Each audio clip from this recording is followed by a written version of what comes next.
politik niki sejamane kan zaman politik niki nggih. Niki ingkang kula tangledaken khusus ben supaya niki warga Bandung ngertos tentang masalah wuwuran nggih. Mungkin wuwuran niku mboten angsal tapi kemungkinan ada ulama yang membolehkan.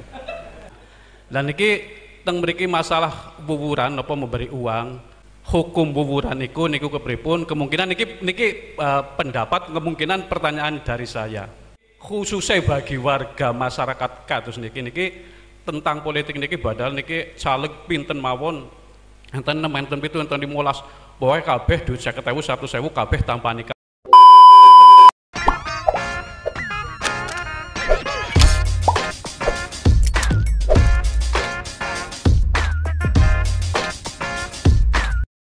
Ibaratnya begini, kalau tadi ada fikih, ada fatwa.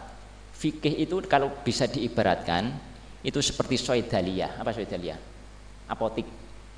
Dalam apotik itu ada beberapa macam obat, mau yang dosis tinggi, dosis rendah, dosis tengah, dosis rodo tengah. Itu ada semua. Fikih itu seperti itu. Ada qaul madzhab ini, bahkan dalam madzhab satu saja ada beberapa qaul. Lah, seorang mufti ibaratnya itu seperti dokter atau apoteker yang menggabungkan antara pasien dengan obat-obat yang ada. Mufti menggabungkan antara si sa'il, orang yang bertanya, dengan hasanah fikih yang begitu luas macam-macamnya. Terus mufti berpikir, ini lebih maslahnya bagi orang ini apa ya jawabannya. Apoteker, dokter, ini pasien model seperti ini kayaknya cocoknya itu model obat yang dosis tinggi atau dosis rendah. Kalau dosis tinggi mungkin kayaknya agak mahal. Punya uang berapa? Uangnya sedikit. Oh, kamu yang dosis rendah aja, maslahannya mungkin.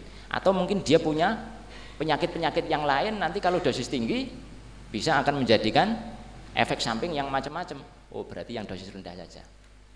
Mufti juga seperti itu, menggabungkan antara si sa'il dengan hasanah-hasanah fikih yang di situ kaya sekali akan pendapat-pendapat ulama. Mana yang lebih maslahah, mana yang lebih sesuai dengan kondisi, dan tentu mana yang dalilnya lebih kuat. Jadi kalau melihat seperti itu bukan tatapur rukhos namanya, karena berdasarkan kemaslahatan dan mana dalilnya yang lebih kuat dari manapun sumbernya. Ini model Timur Tengah seperti itu. Terserah, ini terlepas dari jenengan modelnya cocok maupun mboten, yang jelas modelnya sakniki kados niku. Niki sebagai mungkin perbandingan antara NU dengan model fatwa-fatwa model Timur Tengah, dan ternyata NU juga banyak mengakomodir juga dari fatwa-fatwa ulama Timur Tengah. Mungkin niku mawon biyen saged diteraske mangke diskusi napa kepripun. Assalamualaikum warahmatullahi wabarakatuh. Terima kasih pada beliau, pemaparan yang sangat panjang, sangat detail sekali. Dapat kami simpulkan beliau menjelaskan perubahan cara pengambilan hukum yang terjadi di negara-negara Timur Tengah selain Yaman. Jadi dalam berfatwa, tadi beliau menjelaskan menurut Syekh Ali Jum'ah ada 4 tahapan yang perlu dilewati. Pertama, tasawur masalah. Tasawur itu harus yang benar, tidak boleh info yang tidak jelas. Yang kedua, dicarikan tamdzir dalam kitab fikihnya bagaimana, atau ini dalam kitab fikih masuknya bab apa. Nah, misalnya ada akad, karena yang akad itu orang ajam menggunakan sigotnya meminjam.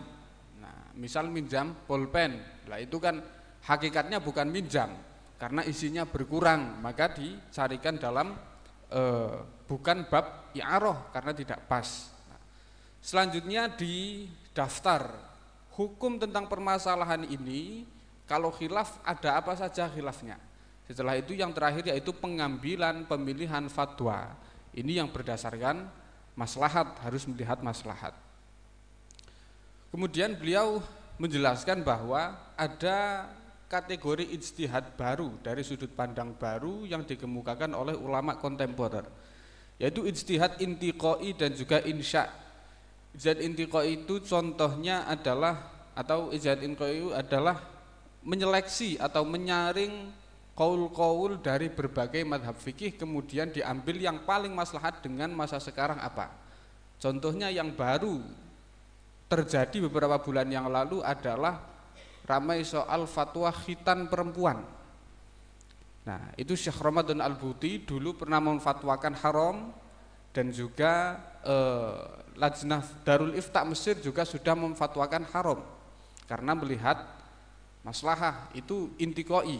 Nah, dari berbagai madhab pendapat fikih diakomodir dan dipilih pendapat yang haram karena maslahatnya mauhumah. Nah, dalil-dalilnya dikatakan hadis-hadisnya itu tidak sahih. Nah, selanjutnya ada ijtihad insya'i, yaitu membahas permasalahan yang belum pernah dibahas, benar-benar belum pernah dibahas di masa lalu. Maka dicarikan referensi terdahulu ya tidak ada.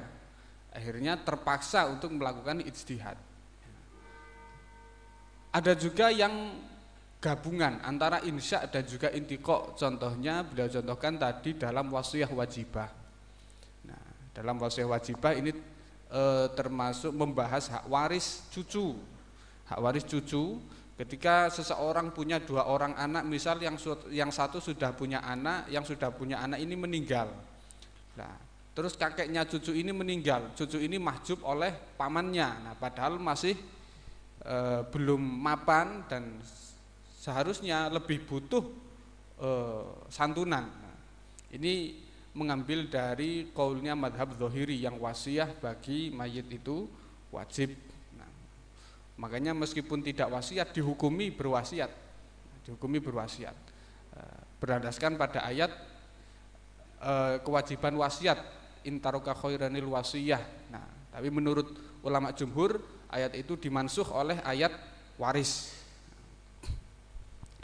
Selanjutnya beliau menjelaskan apa yang dimaksud tsawabit dan mutaghayyirat.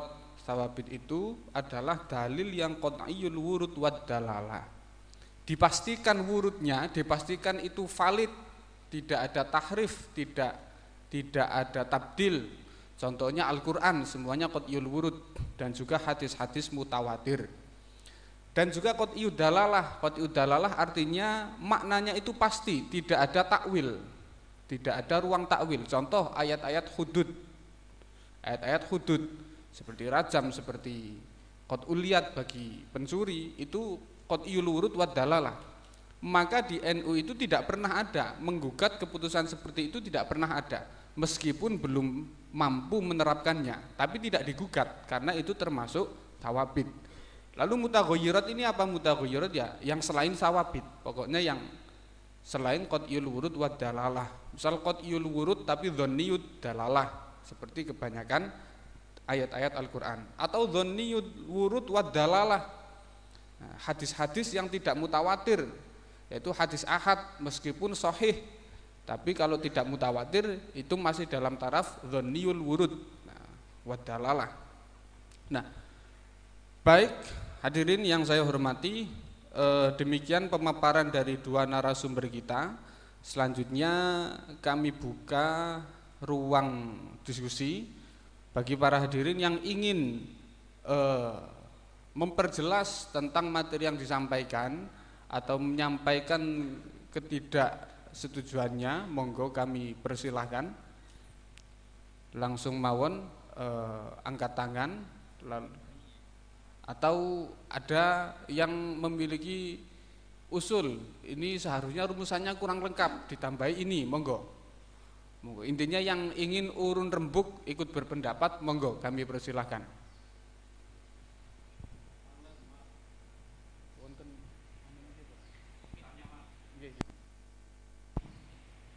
Sekedap, niki wonten miki mboten? Wonten.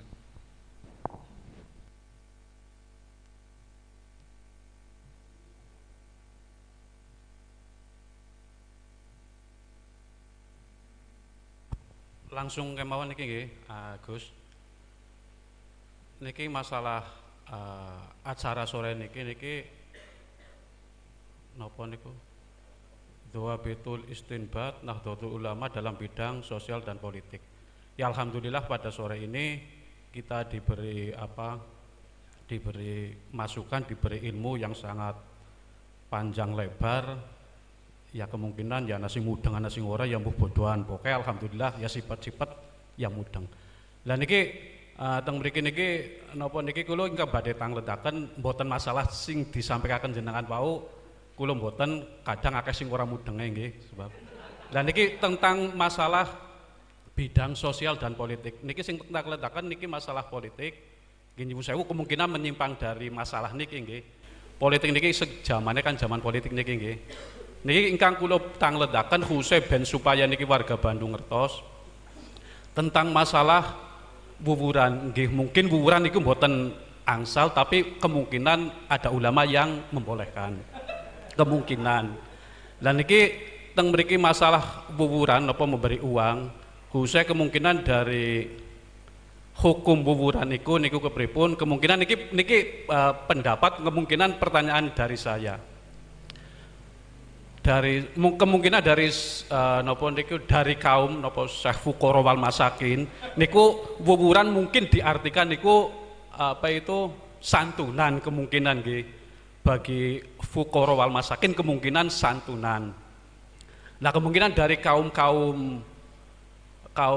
sing orang genah bahasane preman-preman niku disebut napa niku uang keamanan. Lah niku bagi orang-orang kantoran DPR dan apa kemungkinan itu uang tunjangan. Lah niki khususnya bagi warga masyarakat kados niki tentang politik niki badal niki caleg pinten mawon enten 6 enten 7 enten 15 pokoke kabeh duit 50.000 100.000 kabeh tampani kabeh. Lah niki menurut jenengan sedaya niku masalah niku kepripun biar niki terutama kula biasanya senenge dadi botoh dadi ya ngendi-ngendi sing penting dipangan. Nggih monggo matur nuwun Gus monggo pencerahanipun. Assalamualaikum warahmatullahi wabarakatuh.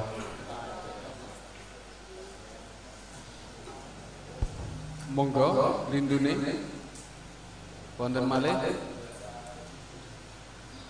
menawi dereng wonten kita tenggo kalian apa dijawab rumiyin. Nah, ada pertanyaan ini keluar dari tema tapi gimpun lah. Nggih wonten politik nggih, bidang sosial dan politik masuk. Langsung praktek niki. Doa betul istimbatul umi langsung praktek disuruh mencarikan hukum. Itu hukumnya menerima uang dari caleg atau capres cawapres itu bagaimana? Lalu ketika semua caleg itu diterima, siapapun yang ngasih diterima. 01 OP, 02 gas, 03 nggih, alhamdulillah. Pokoknya sedaya ditampi. Niki hukumnya bagaimana? Monggo kami persilakan kedua narasumber untuk menjawab.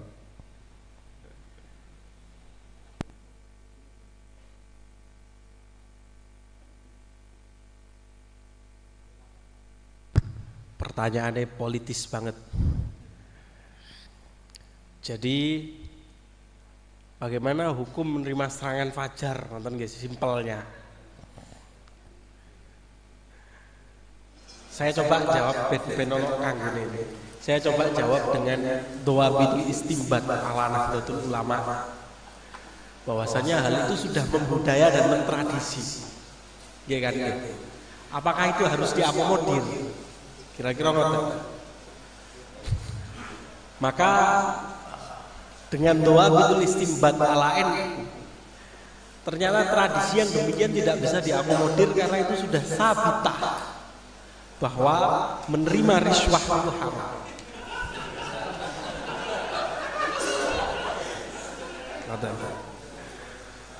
Jadi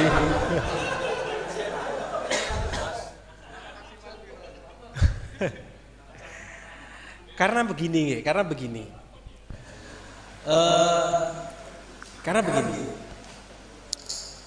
kalau misal hal itu sudah membudaya dan mentradisi, padahal itu adalah budaya dan tradisi yang jelas-jelas salah. kita ini harus terus menyuarakan bahwa itu nggak boleh dan salah. Mangki sing dados pemimpin itu nanti adalah orang-orang itu saja yang tidak punya kapasitas dan kompetensi. Sopo sing duwe ya iku sing bakal menang. Wong-wong sing jujur yang punya kompetensi, punya kecakapan dalam mengemban kepemimpinan, ini nanti kalah saing karena nggak punya uang. Jadi harus terus disuarakan bahwa menerima hal-hal seperti itu nggak boleh. Maka nggih asli lek cara kaji dihelah nggih wonten mawon dalane wonten mawon. Misal itu adalah ijarah dan seterusnya. Nggih secara fikih ya mungkin bisa saja.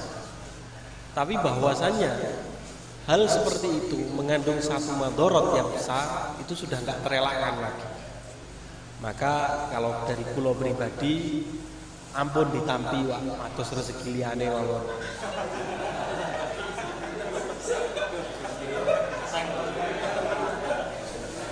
Mungkin jenengan mikir, alah aku milih caleg sing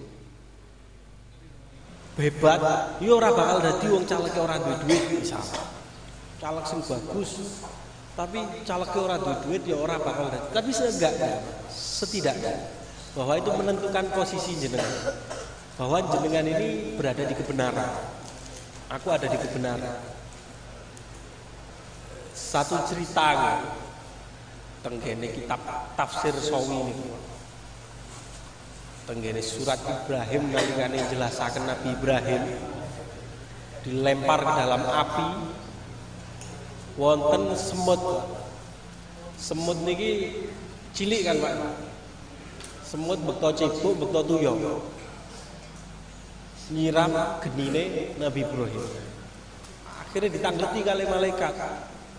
Malakia namlah. Nyapa wak mawahi semut. Tira semute nggih kula nyiram genine Pak malaikat. Wong genine sakmono gedene Nabi Ibrahim niku diceritakan dilempar menggunakan manjanik. Keranten genine saking gedene kajenge nyedhek wedi kobong, wedi kepanasan. Lho semut iki ngelempar tuyul damel cipuke semut. Iki mboten ngaruh napa-napa to. Cuman terus semut iki aku melemparkan cipuk ini liu'lam agar diketahui di mana posisi aku berdiri, bahwa aku berdiri di kebenaran. Lah di sisi lain wonten cicak. Cicak niki nyebul-nyebul genine Nabi Ibrahim. Jebul-jebul genine Nabi Ibrahim meskipun tiupannya ini enggak berpengaruh apa-apa, tapi cicak ini berposisi di kebatilan, kezaliman. Lah akhirnya semut yang melempar air untuk memadamkan api Nabi Ibrahim tersebut dilebetaken surga kumpul kali kambingnya Nabi Adam, kambingnya Nabi Ibrahim, asune Ashabul Kahfi kali kewan-kewan opoan sing mlebet swarga. Lah sehingga dalam persoalan caleg juga seperti itu. Jenengan pilih mana yang menurut jenengan kompeten, jangan karena uang. Kalau semua orang punya pemikiran yang sama, maka kebaikan bersama ini kita sedang menuju kebaikan bersama. Wah, gak ngaruh apa-apa suaraku ngomong siji. Oke, tapi itu tetap menunjukkan posisi jenengan ada di mana. Innamal a'malu binniyat, Pak. Jenengan ngidu nggih, wonten kancane ngidu krana ngeriak, Pak. Krana pilek kali ngidu krana ngremehaken niku malaikat nyatete pun beda, Pak. Watu akhirnya ngidu. Nggih malaikat nyatete nggih biasa-biasa mawon lah. Tapi ngidu krana ngremehaken kancane, alah, duh, misal iki. Ini malaikat nyatete pun beda. Jadi nggih dengan posisi yang sama seperti itu, saya pribadi mengatakan nggih mboten angsal, mungkin akan ditambah oleh Ki Haji Ali Haidar LC.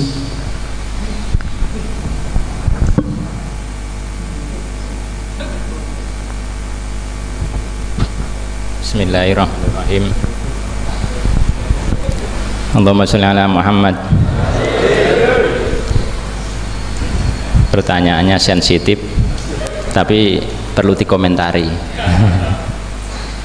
Bagaimana hukumnya wuwuran gitu ya? Kalau bahasa gininya wuwuran diambil dari kata wuwur. Wuwur itu biasanya muwur-muwur bako ajeng ini kok. Itu sebenarnya sudah banyak dibahas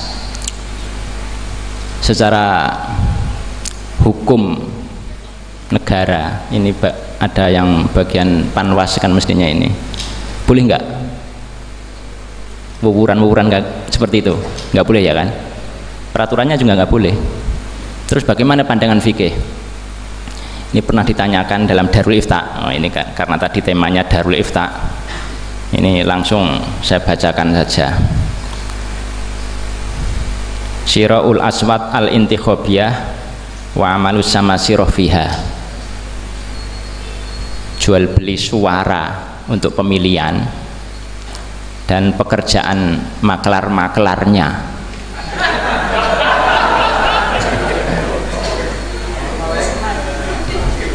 Ini saya baca ya, ini jangan marah sama saya hanya baca pokoknya ini. Saya tidak ikut bertanggung jawab dengan kemarahan. Jawabnya syira'ul aswat al-intikhobiyah haramun syar'an wasama siratuha atimun. Kena terjemah nggak usah ya.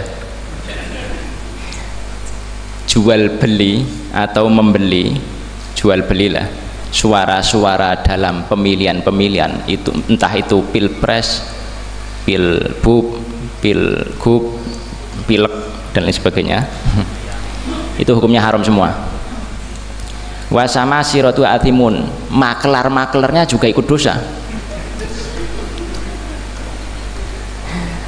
Kenapa? Li'annaha min qabili rashwah al-manhi anha syar'an, karena itu termasuk bagian daripada sogok menyogok yang dilarang oleh syariat. Wah, ini kok direkam ini nanti.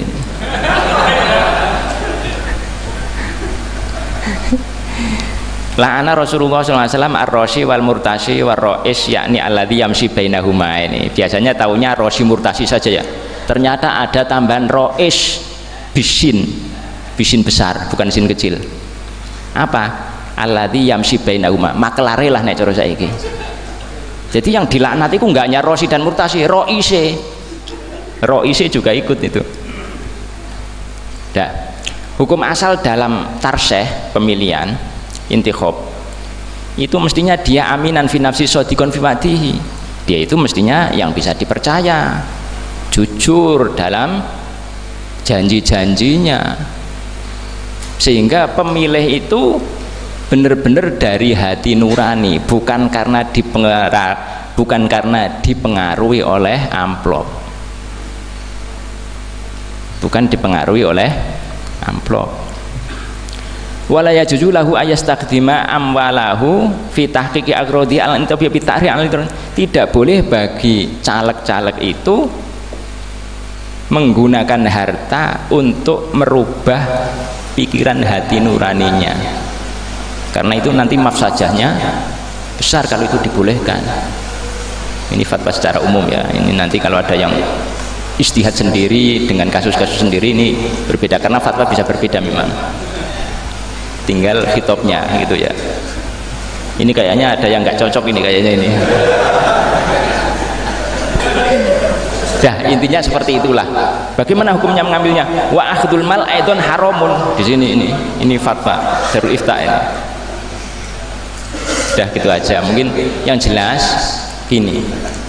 Kita itu mempunyai hak suara. Satu hak suara. Mestinya kita itu ini sebuah amanah. Nalarnya seperti itu. Suara itu kan amanah ya. Kamu punya hak satu suara, itu amanah untuk menentukan siapa wakil kita yang akan merubah baik dan buruknya negara kita. Kalau DPR RI, kalau DPRD akan merubah baik buruknya kabupaten kita dan seterusnya. Kalau lurah merubah merubah buruk dan baiknya desa kita. Satu suara kita itu sangat berharga. Jangan dianggap itu nggak ada pertanyaan besok di akhirat. Ya, itu ada itu loh. Fama ya'mal mithqala dzarratin khairan yara wa may ya'mal mithqala dzarratin khairan yara wa may ya'mal mithqala dzarratin syarran yara. Itu sebuah amanat. Kalau kita saja dengan uang 20.000, 50.000 sudah ngeluntrung, bagaimana kalau kita menjadi DPR dan melihat uang jutaan atau bahkan miliaran? Mentalnya kayaknya mental pengkhianat itu kalau seperti itu. 50.000 saja sudah ngeluntrung, apalagi kalau miliaran. Kira-kira imannya luntur nggak? Kadang kita itu menyalahkan orang-orang yang korupsi, tapi sebenarnya kita itu berpotensi. Kenapa kita tidak korupsi? Karena kita tidak punya kesempatan. Hanya bedanya itu sebenarnya. Coba orang-orang yang mental yang keluntrungan seperti itu kalau diberi amanat, dikasih amanat, kira-kira keluntrungan berapa? Okay. Makanya kita itu merubah dunia ini udah. Merubah dunia itu dengan 3M. Pertama, mulai diri kita. Walaupun satu suara dari saya pengaruh atau enggak, bukan urusan, yang penting kita tanggung jawabnya di hadapan Allah. Saya sudah memilih yang terbaik Gusti. Perkara itu jadi atau enggak, wah niku mboten urusan kula mboten saged niku. Wong dalam demokrasi kan suaranya kiai dengan suaranya maling sama-sama satu ya. Itu sudah di luar kekuasaan saya. Yang kedua, mulai dari kita, memulai yang terkecil, jangan meremehkan hal-hal baik walaupun itu kecil. Dan yang terakhir, mulai sekarang, jangan nunggu besok-besok. Sehingga untuk pilpres dan pil-pil yang besok, kita pakai hati nurani, jangan pakai kacamata amplop. Wallahu a'lam. Assalamualaikum. Pun jelas nggih. Niku jenengan malah ditangletke. Niku nek cara Qur'ane la tas'al an asya'in tubdalakum tasukum. Nek perkawis sing kira-kira jawabane malah nyusahke itu kamu ditangletke. Niku cara Qur'ane ngoten. Sahabat ngirin wonten sing kados ngoten. Nggih, pokoknya jawabannya haram. Mungkin faktor live streaming juga. Genjang jenengan sowan teng kiai ampun di live. Niku insyaallah jawabannya komplit. Monggo selanjutnya. Oh nggih, monggo. Assalamualaikum warahmatullahi wabarakatuh. Semuanya yang saya hormati, ada beberapa hal yang ingin saya sampaikan, tanyakan. Pertama tadi saking Gus Kholili itu untuk salah satu dawabit istimbat NO itu kan ijtihad NO tidak menyentuh as-sawabit, tetapi lebih banyak kepada al-mutaghayyirat. Meskipun naik kafe cilik yang sering saya dengar itu sawabit itu pakai usul ya, persoalan usul, tidak ke persoalan furu'. Ini istilahnya Timur Tengah. Saya dulu itu pernah dikasih teman saya orang PKS kitab namanya As-Sawabit wal Mutaghayyirat, tulisannya Syekh Solah Sawi. Jadi ini istilah-istilah yang baru saya dengar di lingkungan kita itu biasanya pakai usul dengan furu'. Itu begini, kenapa dalam NO itu banyak sekali tokoh-tokoh kita yang sering kali ngotak-ngatik persoalan sawabit yang mestinya sudah tidak perlu bahas, tapi malah dibuka dan diotak-atik. Seperti tadi disontohkan Gus Kholili seperti tadi persoalan haji, tidak harus di Arafah, tidak harus di 9 Muharram dan seterusnya. Ini kenapa, pertanyaan saya, kenapa kalau prinsip ijtihad NU itu tidak menyentuh sawabit, kok masih banyak tokoh-tokoh NU yang ngotak-ngatik sawabit?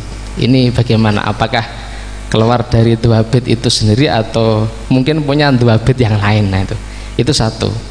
Kemudian yang kedua, keputusan hukum NU dalam Basul Masail itu kalau kita lihat lebih banyak merujuk pada nas-nas dalam kutub Mu'tabarah.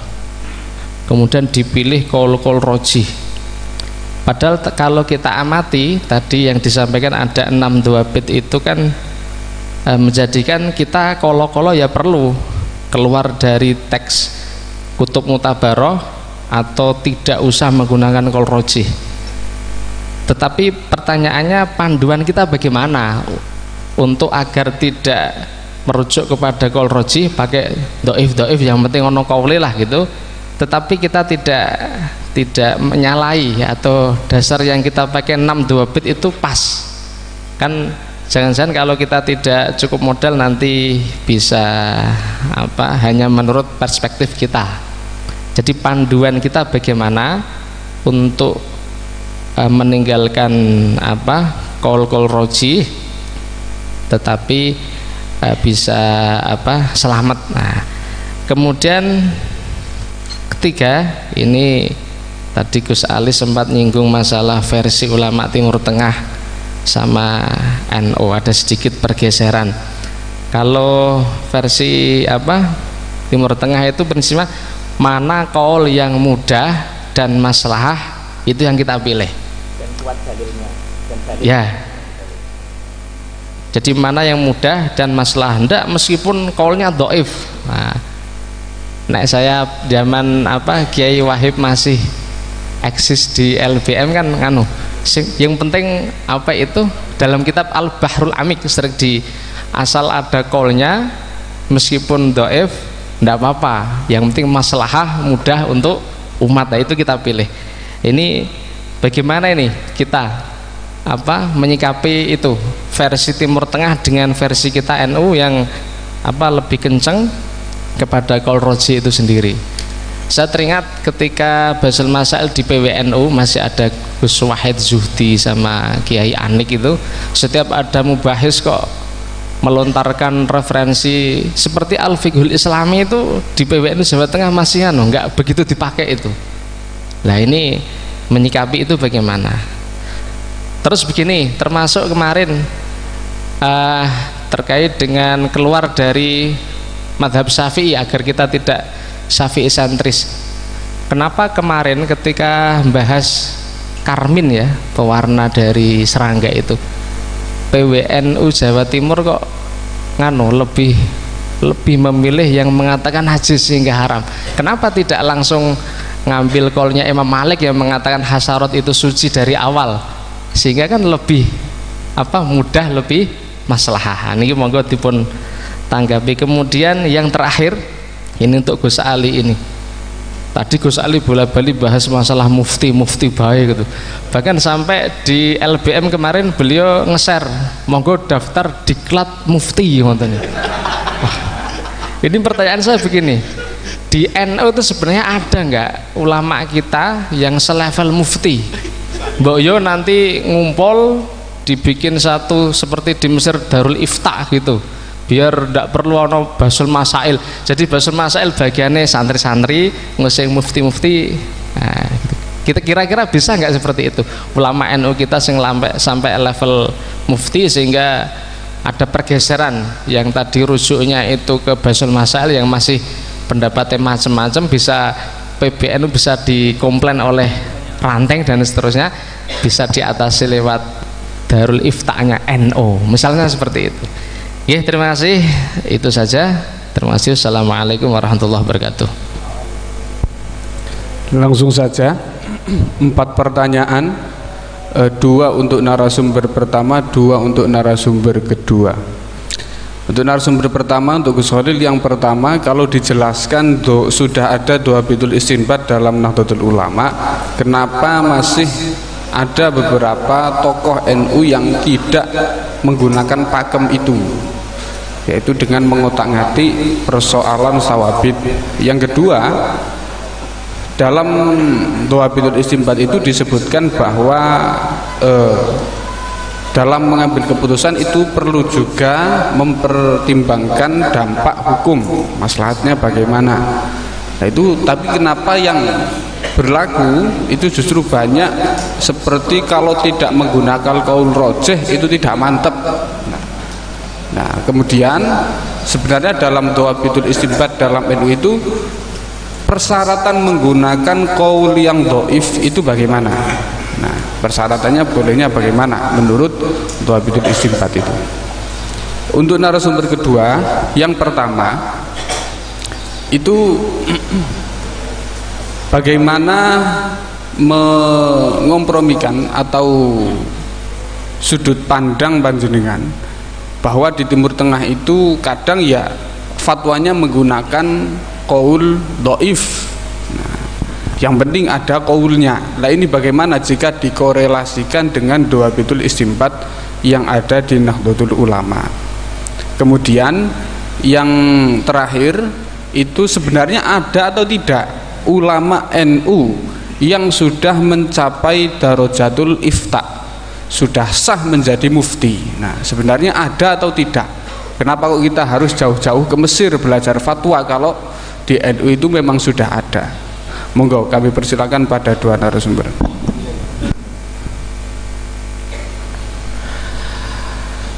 Bagaimana jika Nahdlatul Ulama menggunakan qaul dhaif? Apakah itu diperbolehkan? Itu yang saya tangkap nggih. Ngoten. Sebenarnya dalam banyak keputusan. Jadi ngeten. Ini yang saya bicarakan itu adalah keputusan organisasi. Jadi kalau keputusan organisasi itu biasanya mayoritas kasus yang disodorkan tidak akan keluar dari prinsip-prinsip tersebut.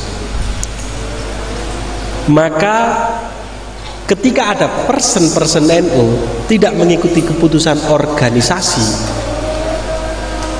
itu ya atas nama person NU.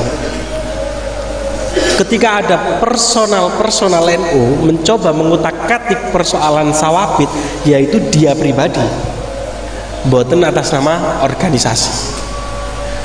Maka misalnya kenapa sih kok sebenarnya ada yang masih mengotak-atik sawabit, padahal persoalan sawabit ini ya sudah saklek. Jadi ngeten, kenapa saya menggunakan bahasa sawabit nggih? Kenapa menggunakan bahasa sabitah? Karena kalau usul itu nanti takut dikiranya itu adalah akidah. Maka menggunakan bahasa sabitah yang mana mencakup usul, furu, dan juga usul fikih dan juga tahdzib, suluk. Dan kenapa kok ada person NU yang masih mengotak-atik sawabit? Ya itu persoalan pribadinya dia, bukan keputusan organisasi. Namun terlepas dari itu semua, saya ingin memberikan perspektif baru, bahwasannya kita boleh nggak setuju dengan hasil pemikiran dia, bahwa haji kajenge didekek teng bulan Maret misal gitu. Haji mau diotak-atik misal, itu kita boleh nggak setuju.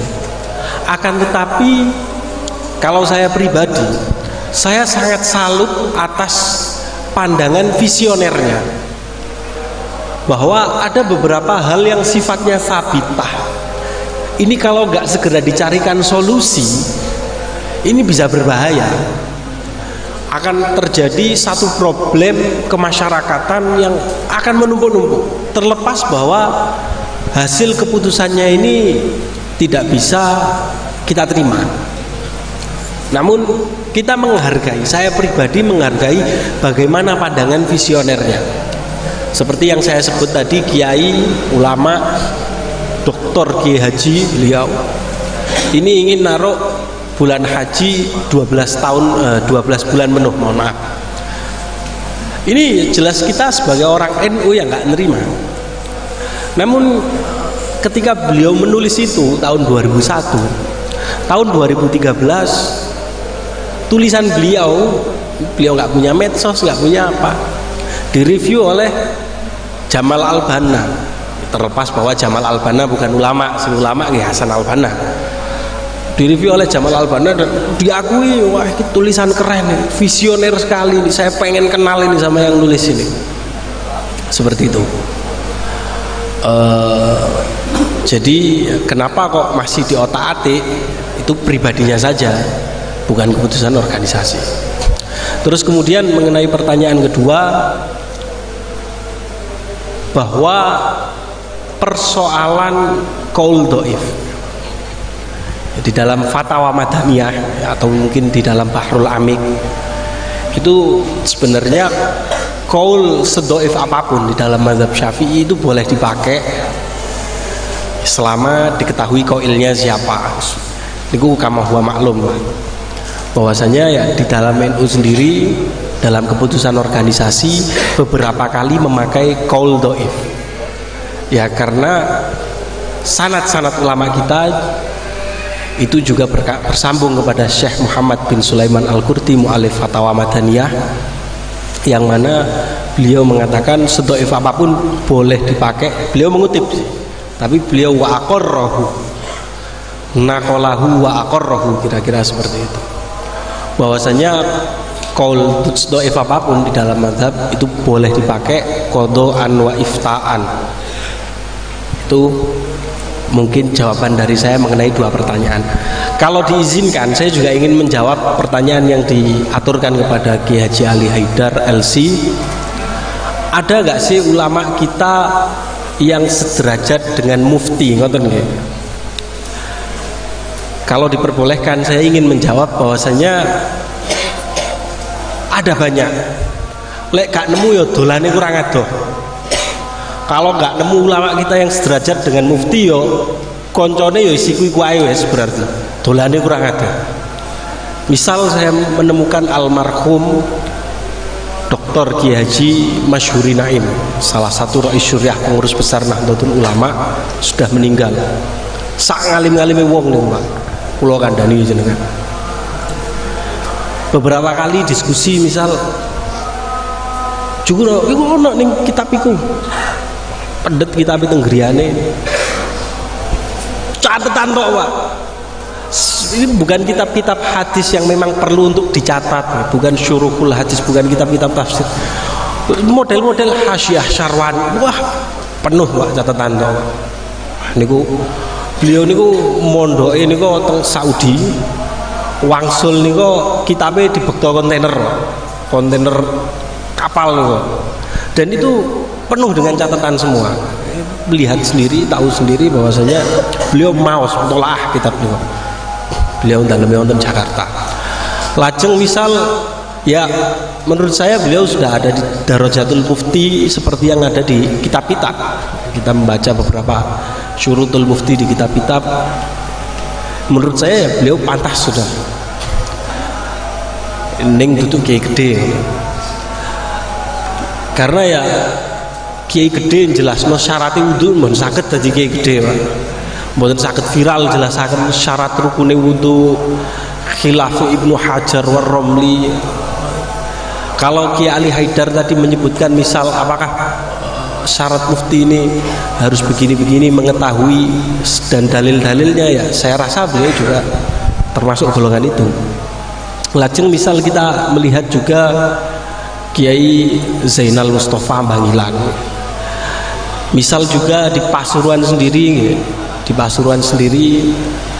wonten Kiai Zainal Abidin, Rais Syuriah PCNU Bangil pertama.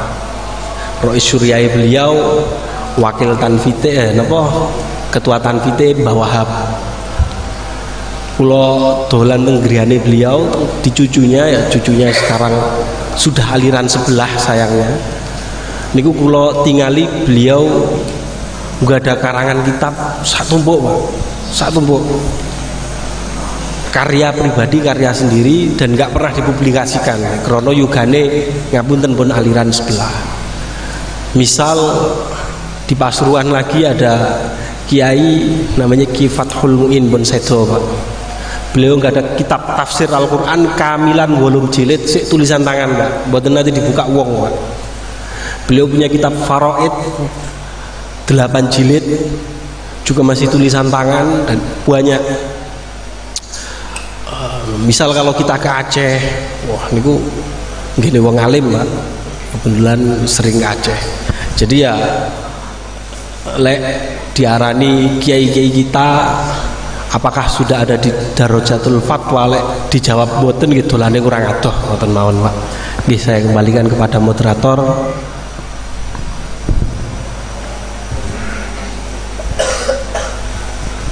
Tadi pertanyaannya apa? Agak lupa. Yang pertama, adakah mufti yang selevel mufti gitu ya? Yang satunya apa? Yang kedua satunya bagaimana sebenarnya korelasi kalau di Mesir itu kan kadang fatwa menggunakan qaul dhaif tapi dinilai maslahat, akhirnya nggak apa-apa, yang penting ada qaulnya. Itu sebenarnya bagaimana korelasinya dengan di NU itu ada dhawabitul istinbat seperti itu? Bismillahirrahmanirrahim. Pertama, adakah mufti yang selevel mufti di Indonesia? Alhamdulillah tadi narasumber yang pertama sudah menyinggung, sangat membantu karena beliau itu interaksinya sudah nasional. Kalau saya kan lokalan. Kalau saya lokal itu yang saya lihat Kebumen, dan saya lihat Kebumen belum ada.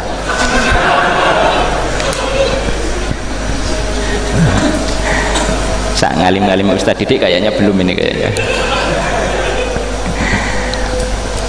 Terus untuk korelasi, kadang kenapa sih fatwa-fatwa itu kok memakai kol-kol sing aneh-aneh, hanya dengan berdasarkan maslahah itu diambil.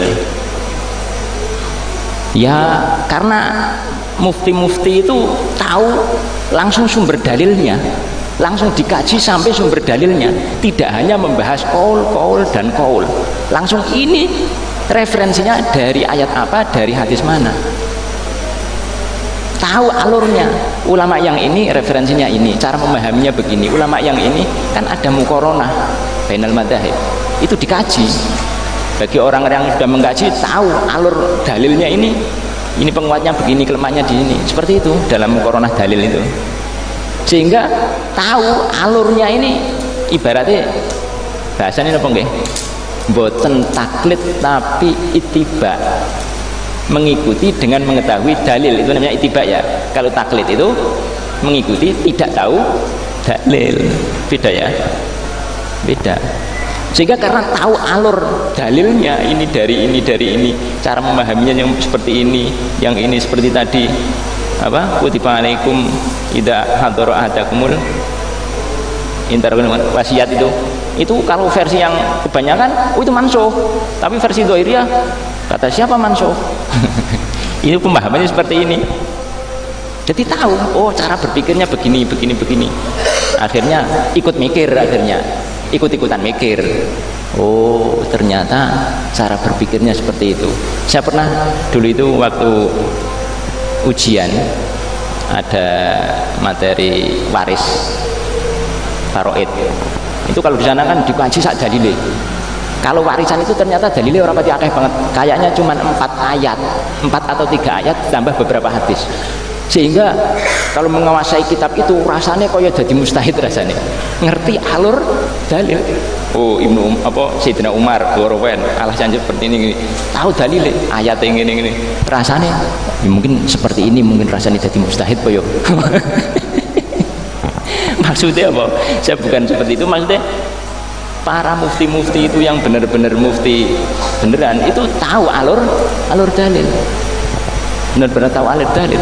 Di samping itu untuk menentukan maslahat itu juga ada dobitnya, tidak semua. Oke. Ada dobitnya, seperti dalam dhawabitul maslahah. Langsung saya ingat yang termasuknya adalah tidak bertentangan dengan dalil-dalil Quran, hadis dan lain sebagainya, tidak menimbulkan, tidak bertentangan dengan mafsadah yang lebih besar, dan yang satunya lagi masuk dalam maqasidus syariah yang jumlahnya ada 5. Mungkin itu saja. Mohon maaf dari kami, sekali mohon maaf. Wabillahi taufiq wal hidayah. Assalamualaikum warahmatullahi wabarakatuh.